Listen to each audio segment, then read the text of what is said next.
ಜನಸಂದಣಿ ಹಾಗೂ ಈವೆಂಟ್ಗಳನ್ನೇ ಗುರಿಯಾಗಿಸಿಕೊಂಡು ಸಾರ್ವಜನಿಕರ ಮೊಬೈಲ್ಗಳನ್ನು ಕಳವು ಮಾಡುತ್ತಿದ್ದ ದೆಹಲಿಯ ಇಬ್ಬರು ಆರೋಪಿಗಳನ್ನು ಬಂಧಿಸುವಲ್ಲಿ ವೈಟ್ಫೀಲ್ಡ್ ಪೊಲೀಸ್ ಠಾಣೆಯ ಪೊಲೀಸರು ಯಶಸ್ವಿಯಾಗಿದ್ದಾರೆ. ಬಿಎಂಟಿಸಿ ಬಸ್ನಲ್ಲಿ ಪ್ರಯಾಣಿಸುತ್ತಿದ್ದ ಮಹದೇವಪುರದ ಅಪಾರ್ಟ್ಮೆಂಟ್ ಒಂದರ ನಿವಾಸಿಯೊಬ್ಬರು ಹಾಪ್ ಫಾರ್ಮ್ ಸಿಗ್ನಲ್ ಬಳಿ ಬರುವಷ್ಟರಲ್ಲಿ ತಮ್ಮ ಜೇಬಿನಲ್ಲಿದ್ದ ಬೆಲೆ ಬಾಳುವ ಮೊಬೈಲ್ ಕಳುವಾಗಿರುವ ಬಗ್ಗೆ ವೈಟ್ಫೀಲ್ಡ್ ಪೊಲೀಸ್ ಠಾಣೆಯಲ್ಲಿ ದೂರನ್ನ ನೀಡುತ್ತಾರೆ. ಮೊಬೈಲ್ ಕಳವು ಪ್ರಕರಣವನ್ನು ದಾಖಲಿಸಿಕೊಂಡ ಇನ್ಸ್ಪೆಕ್ಟರ್ ಗುರುಪ್ರಸಾದ್ ಅವರು ಆರೋಪಿಗಳ ಬಂಧನಕ್ಕೆ ತಂಡವೊಂದನ್ನು ರಚಿಸಿ ತನಿಖೆಗೆ ಇಳಿಸುತ್ತಾರೆ. ಕ್ಷಿಪ್ರ ಕಾರ್ಯಾಚರಣೆ ನಡೆಸಿ ತನಿಖಾ ತಂಡವು ಪ್ರಕರಣ ದಾಖಲಾದ 1 ಗಂಟೆಯೊಳಗಾಗಿ ದೆಹಲಿ ನಿವಾಸಿಗಳಾದ 25 ವರ್ಷದ ಜಯಚಂದ್, 24 ವರ್ಷದ ತರುಣ್ನನ್ನ ಹೊಸ ರಸ್ತೆಯ ಲಾಡ್ಜ್ ಒಂದರ ಹತ್ತಿರ ವಶಪಡಿಸಿಕೊಂಡು ವಿಚಾರಣೆಗೆ ಒಳಪಡಿಸುತ್ತಾರೆ. ಬಿಎಂಟಿಸಿ ಬಸ್ಗಳಲ್ಲಿ ಓಡಾಡುವ ಸಾರ್ವಜನಿಕರ ಮೊಬೈಲ್ಗಳನ್ನು ಹಾಗೂ ಚೆನ್ನರಾಯಪಟ್ಟಣದ ಬಳಿ ಪಾರ್ಕ್ ಲೈವ್ ಸಿಂಗಿಂಗ್ ಕಾರ್ಯಕ್ರಮದಲ್ಲಿ ಮೊಬೈಲ್ ಫೋನ್ಗಳನ್ನು ಕಳವು ಮಾಡಿರುವುದಾಗಿ ತಪ್ಪೊಪ್ಪಿಕೊಂಡಿದ್ದಾರೆ. ಬಂಧಿತ ಮೊಬೈಲ್ ಕಳ್ಳರಿಂದ 9 ಲಕ್ಷ ರೂಪಾಯಿ ಮೌಲ್ಯದ 14 ಮೊಬೈಲ್ ಫೋನ್ಗಳನ್ನು ವೈಟ್ಫೀಲ್ಡ್ ಪೊಲೀಸ್ ಠಾಣೆಯ ಪೊಲೀಸರು ವಶಪಡಿಸಿಕೊಂಡಿದ್ದಾರೆ. ವೈಟ್ಫೀಲ್ಡ್ ಸ್ಟೇಷನ್ ಇನ್ನೊಂದು ಬಹಳ ಒಳ್ಳೆ ಕೆಲಸ ಅವ್ರು ಮಾಡಿ 14 ಮೊಬೈಲ್ ಫೋನ್ಸ್, ಇದು ಎಲ್ಲ ಹೈ ಆ್ಯಂಡ್ ಮೊಬೈಲ್ ಫೋನ್ಸ್ ಇದೆ. ಇದರಲ್ಲಿ ವಿಶೇಷ ಅಂದರೆ ಮೊನ್ನೆ ತಾನೇ ಒಂದು ದೊಡ್ಡ ಮ್ಯೂಸಿಕಲ್ ಕಾನ್ಸರ್ಟ್ ಆಗಿತ್ತು ರೂರಲ್ ಲಿಮಿಟ್ಸಲ್ಲಿ.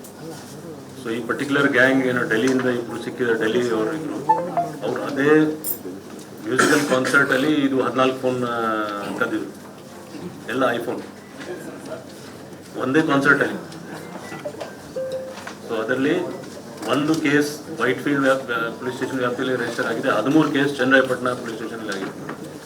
ಒಂದು ಕೇಸ್ ಯಾವುದು ವೈಟ್ಫೀಲ್ಡ್ ಪೊಲೀಸ್ ಸ್ಟೇಷನ್ ರಿಜಿಸ್ಟರ್ ಆಗಿದೆ. ನಮ್ಮವ್ರು ಭಾಳ ಒಳ್ಳೆ ಕೆಲಸ ಮಾಡಿ ಟೆಕ್ನಿಕಲ್ ಇನ್ಪುಟ್ಸ್ ಮೇಲೆ ವಿದಿನ್ 1 hour ಅವರು ಲಾಡ್ಜಲ್ಲಿ ರೇಡ್ ಮಾಡಿ ಅಲ್ಲಿ ರೆಡ್ ಹ್ಯಾಂಡ್ ಅಂದರೆ ಸಿಕ್ಕಿದನು. ಆಮೇಲೆ ಅಲ್ಲಿಂದ ಇನ್ನೂ ಎಲ್ಲ ಐಫೋನ್ ಸಿಕ್ಕಿದೆ. ಸೊ ಇವರು ಡೆಲ್ಲಿಯಿಂದ ಬೈ ಫ್ಲೈಟ್ ಬೆಂಗಳೂರಿಗೆ ಬಂದು ಇಂಥದ್ದು ಮಾಡಿ. ಸೊ ನಮಗೆ ಡೌಟ್ ಇದೆ ಇಂಥದ್ದು ಎಲ್ಲೆಲ್ಲಿ ಕಾರ್ಯಕ್ರಮ ಇರ್ಬೋದು, ಅಲ್ಲಿ ಹೋಗ್ತಿರ್ಬೋದು. ಈಗ ಸದ್ಯಕ್ಕೆ 14 ಫೋನ್ ಅವ್ರ ಕೈಯಲ್ಲಿ ಸಿಕ್ತು, ಎಲ್ಲ ಕೇಸಸ್ ರಿಜಿಸ್ಟರ್ಡ್ ಇದೆ.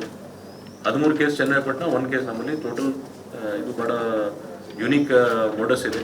ಬಟ್ ಇದರ ಬಗ್ಗೆ ನಾವು ಬೇರೆ ಬೇರೆ ಪೊಲೀಸ್ ಸ್ಟೇಷನ್ ಕೂಡ ಕಾಂಟ್ಯಾಕ್ಟ್ ಮಾಡ್ತಾ ಇದ್ದೀವಿ. ಎಲ್ಲೆಲ್ಲಿ ಈ ಥರ ದೊಡ್ಡ ದೊಡ್ಡ ಕಾನ್ಸರ್ಟ್ಸ್ ಅಥವಾ ಏನಾದರೂ ಕಾಂಗ್ರಿಗೇಷನ್ ಜನ ಜಾಸ್ತಿ ಸೇರ್ತಾರಂತ ಏನಾದರೂ ಕೇಸ್ ರಿಜಿಸ್ಟರ್ ಆಗಿದ್ರೆ ಇದ್ರ ಬಗ್ಗೆ ನಾವು ವೆರಿಫೈ ಮಾಡ್ತೀವಿ. ಈ ಕಾರ್ಯಾಚರಣೆಯನ್ನ ಬೆಂಗಳೂರು ನಗರ ವೈಟ್ಫೀಲ್ಡ್ ವಿಭಾಗದ ಡಿಸಿಪಿ ಸೈದುಲ್ ಅದಾವತ್ ಅವರ ನಿರ್ದೇಶನದಂತೆ ವೈಟ್ಫೀಲ್ಡ್ ಉಪವಿಭಾಗದ ಎಸಿಪಿ ರೀನಾ ಸುವರ್ಣ ಅವರ ಮಾರ್ಗದರ್ಶನದಲ್ಲಿ ವೈಟ್ಫೀಲ್ಡ್ ಪೊಲೀಸ್ ಠಾಣೆಯ ಪೊಲೀಸ್ ಇನ್ಸ್ಪೆಕ್ಟರ್ ಗುರುಪ್ರಸಾದ್ ಅವರ ನೇತೃತ್ವದಲ್ಲಿ ಪಿಎಸ್ಸಿಗಳಾದ ಗಿರೀಶ್ ನಾಯಕ್, ಭೀಮಾಶಂಕರ್ ಗುಮತೆ, ಸಿಬ್ಬಂದಿಗಳಾದ ಸೋಮಶೇಖರ್ ಕೆಸಿ, ಹನುಮಂತ ತಳವಾರ್, ಸೋಮಶೇಖರ್, ಮಂಜುನಾಥ್, ಗಜಾನನ ಹಂಪಿಹೊಳಿ, ಪೀರ್ ಸುಲ್ತಾನ್, ವೀರೇಶ್, ವೀರೇಂದ್ರ, ಆದಿಮನಿ ಅವರುಗಳ ತಂಡ ಡ್ರಗ್ ಪೆಡ್ಲರ್ ಅನ್ನು ಬಂಧಿಸುವಲ್ಲಿ ಯಶಸ್ವಿಯಾಗಿದ್ದಾರೆ.